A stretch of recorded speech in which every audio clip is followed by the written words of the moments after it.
Hello everyone, how are you today? Welcome back to my class Sukhdev Patsaria Chemistry classes Gwalior for G, NEET and board exam preparation.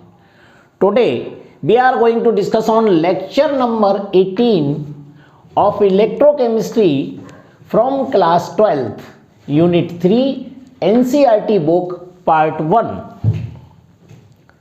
In this lecture we will discuss about application of Kohlrausch law. First application है, this name is determination of lambda m infinite or lambda infinite equivalent of weak electrolyte at infinite dilution.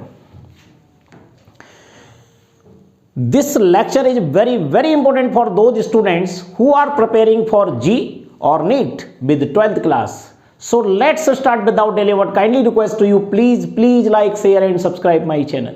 तो चलिए आज के इस lecture number 18 में मैं आपको Kohlrausch law का एप्लीकेशन सिखाता हूं. प्रीवियस लेक्चर में हमने पढ़ा था कोलराउस लॉ, वो लेक्चर आपको समझ में आ गया होगा. अगर वो समझ में आ गया है तो ये एप्लीकेशन आपके लिए मोस्ट इंपॉर्टेंट है, कंपटीशन के लिए भी और क्लास 12th के लिए भी.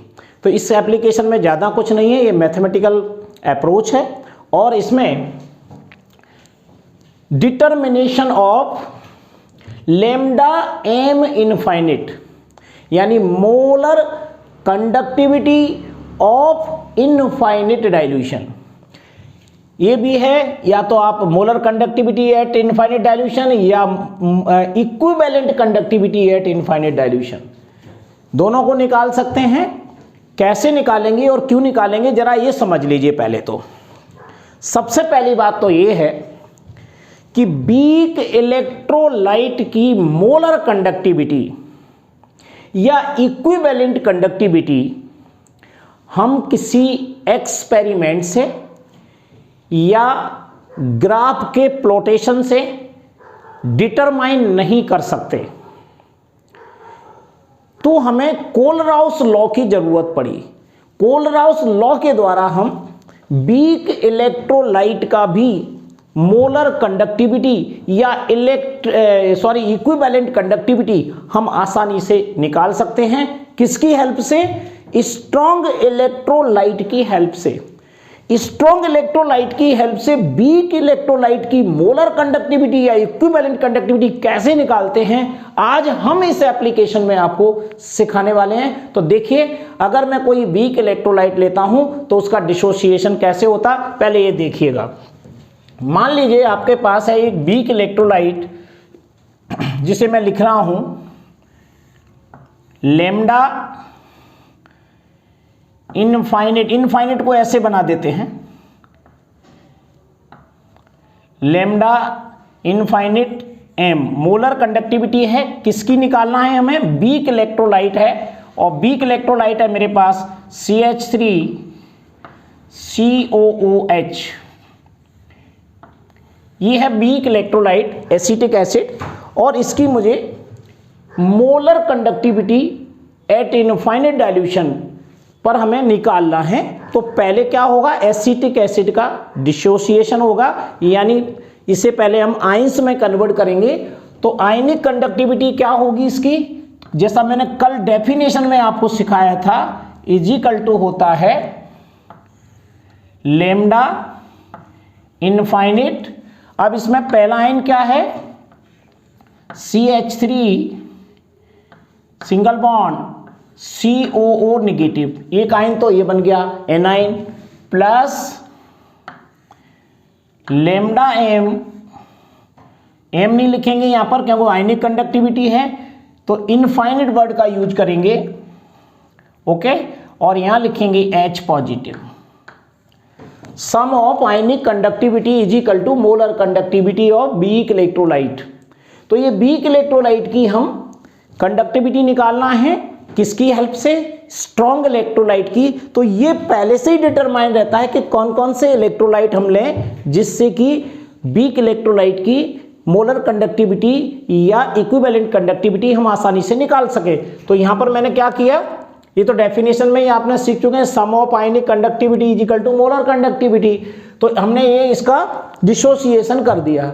अब हम किसकी हेल्प लेंगे? स्ट्रॉन्ग इलेक्ट्रोलाइट की। इसमें 3 स्ट्रॉन्ग इलेक्ट्रोलाइट यूज होते हैं जो आपको पहले से ही निर्धारित रहेंगे। जैसे देखिए,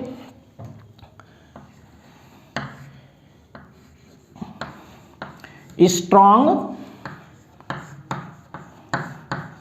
इलेक्ट्रोलाइट दैट इज, यहां पर 3 स्ट्रॉन्ग इलेक्ट्रोलाइट ले रहा हूं। Number 1 CH3 COOK potassium acetate, number 2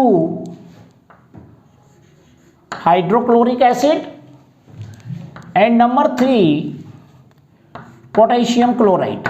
अगर मुझे इस एसिटिक एसिड का मोलर कंडक्टिविटी निकालना है तो मैं 3 स्ट्रॉन्ग इलेक्ट्रोलाइट के बारे में पता होना चाहिए। इनके द्वारा हम फॉर्मूला बनाएंगे और जो वैल्यूज आएंगी पेपर में लिखी हुई मिलेंगी बाकर तीनों स्ट्रॉन्ग इलेक्ट्रोलाइट की, और बस आपको सॉल्व करना है। सॉल्व करने के लिए कौन सा फॉर्मूला निकलेगा आप देखते जाइए। अब मैं क्या करूंगा, तीनों का डिसोसिएशन करूंगा। जैसा मैंने पहले स्टार्टिंग में बताया था कि वीक इलेक्ट्रोलाइट को एक्सपेरिमेंटली डिटरमाइन नहीं कर सकते, क्योंकि जितने भी वीक इलेक्ट्रोलाइट होते हैं इनका कंप्लीटली डिसोसिएशन नहीं होता है, इसलिए इसका कंडक्टेंस बहुत स्लो होता है।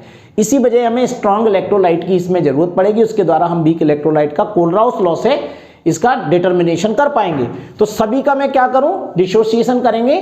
तो देखिए, सबसे पहले मैं यहां लिखूंगा लैम्डा m इनफाइनाइट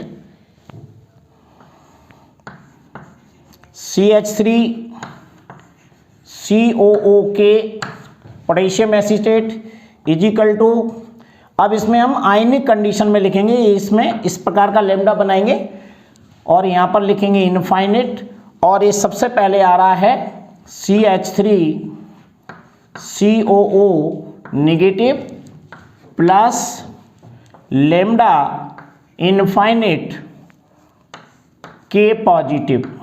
ये हमारा आयोनाइजेशन हो गया, जैसा हमने वीक इलेक्ट्रोलाइट का किया था यहाँ पर, जिसका हमें निकालना है। इनकी हेल्प से निकालना, तो इनका भी आयोनाइजेशन कर रहे हैं। दूसरा है 2 नंबर पर हाइड्रोक्लोरिक एसिड, इसका आयोनाइजेशन करेंगे।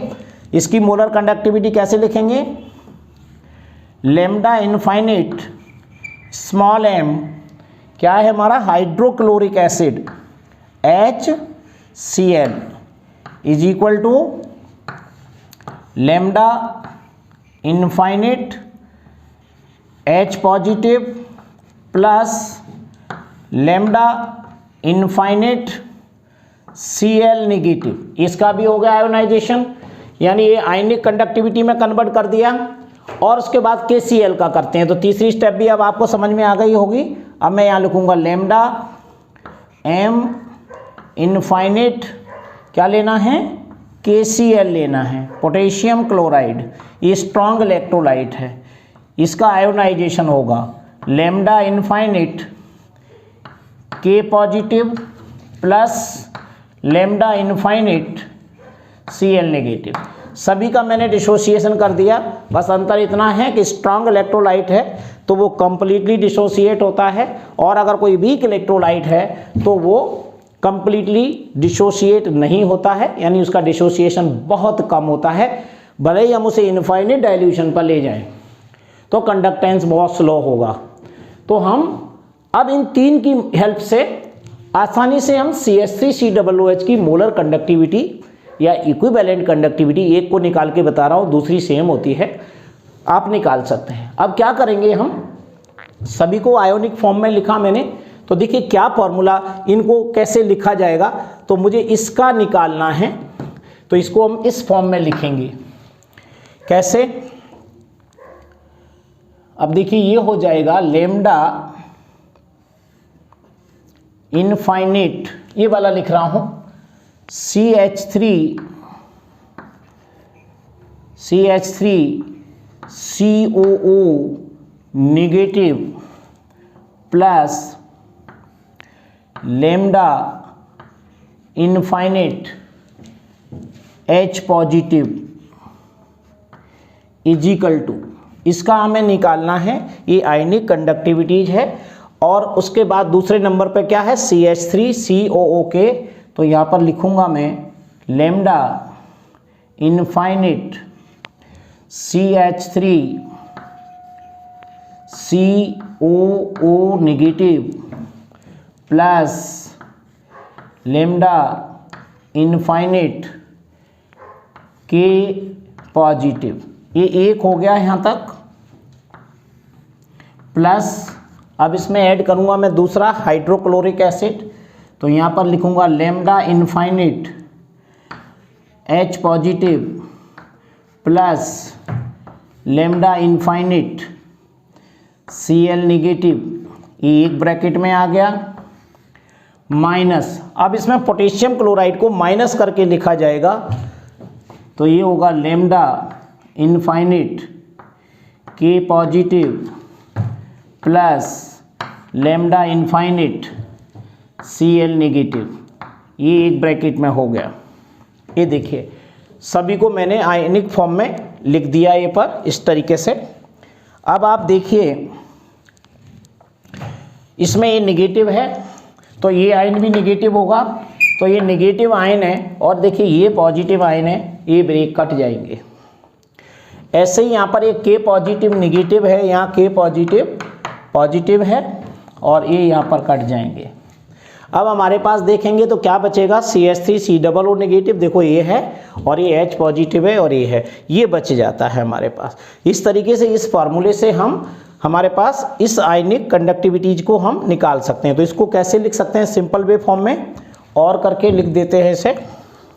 देखिए इन दोनों को मिला के क्या होता है, ए होता है, तो इसे अपन लिखेंगे lambda m infinite CH3COOH acetic acid is equal to lambda, sorry ऐसे लिख सकते हैं, lambda m infinite CH3COO plus lambda m infinite HCl minus lambda m infinite KCl। इसको ऐसे भी लिख सकते थे, ऊपर वाली ब्रेक नहीं करूं मैं, उसको ऐसे करके लिख सकते थे। ये हमारी मोलर कंडक्टिविटी के रूप में लिखा, ऊपर मैंने आयनिक कंडक्टिविटी के रूप में लिखा था। तो अब इसमें से मैंने काट के दिखा दिया कि सारा बचने पर क्या बनता है, ये बनता है। तो आप इस फॉर्मूले का मेनली यूज करेंगे, क्योंकि पहले क्या है, इसको प्लस करना है, सम करना है, और इसको इसमें से पोटेशियम क्लोराइड को माइनस करेंगे, तो एसिटिक एसिड की मोलर कंडक्टिविटी हम आसानी से निकाल सकते हैं। ये सिंपल सी एक एप्लीकेशन है जिसके द्वारा हम आसानी से वीक इलेक्ट्रोलाइट, कोई भी वीक इलेक्ट्रोलाइट है, उसकी मोलर कंडक्टिविटी काउंट कर सकते हैं। तो यहां लिख दें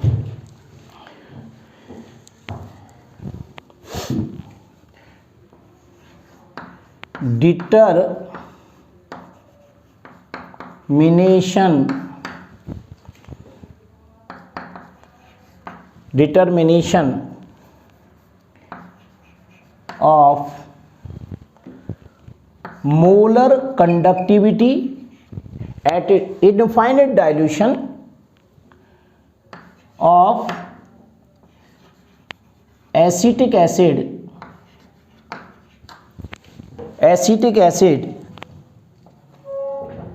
by strong electrolyte, that is CH3COO hydrochloric acid and potassium chloride, that's all. ये यहाँ पर सारी बात आ गई आपकी। तो ये आपको फॉर्मूले को आपको समझना है। मेन फॉर्मूला आपका कौन सा है, ये वाला है, लैम्डा m इनफाइनिट CH3COOH। इसका हमें मोलर कंडक्टिविटी निकालना है, ये वीक इलेक्ट्रोलाइट है। लेमडा एम इनफाइनाइट CH3CO के, ये इसकी मोलर कंडक्टिविटी आपको वहाँ पर गिवन होगी। पोटेशियम एसीटेट की लेमडा एम इनफाइनाइट यानी molar conductivity of hydrochloric acid, ये भी गिवन होगा। और लेमडा एम इनफाइनाइट KCl, इसकी भी मोलर कंडक्टिविटी गिवन होगी। बस आपको यहाँ पर ये सीखना है कि यहाँ पर माइनस लगाना है। और माइनस क्यों लगाया, इसको मैंने बताया कि अगर माइनस नहीं लगाएंगे आप प्लस कहेंगे तो ये नहीं बचेगा आपका CH3COOH। तो ये आपको इसका प्रयोग करके देख लीजिए अपने आप, और इस फॉर्मूले को याद कर लीजिए। कोई भी कंपटीशन का क्वेश्चन इसके बाहर नहीं जाता, एक फॉर्मूला तैयार करना है। 12th क्लास में आए तो आप इसका पूरा इस तरीके से दिखाइए तो 3 मार्क्स का क्वेश्चन आपका बन जाएगा। तो चलिए, ये फर्स्ट एप्लीकेशन है। इसके न्यूमेरिकल कैसे आएंगे मैंने समय समय में आपको पूरा कोर्स करा ही रहा हूँ, तो धीरे धीरे आप आगे बढ़ते जाइए। और पिछला प्रीवियस लेक्चर जरूर देखा करिए, बिना उसके आपको समझ में नहीं आएगा। तो चलिए, thank you very much. Next lecture will be continue.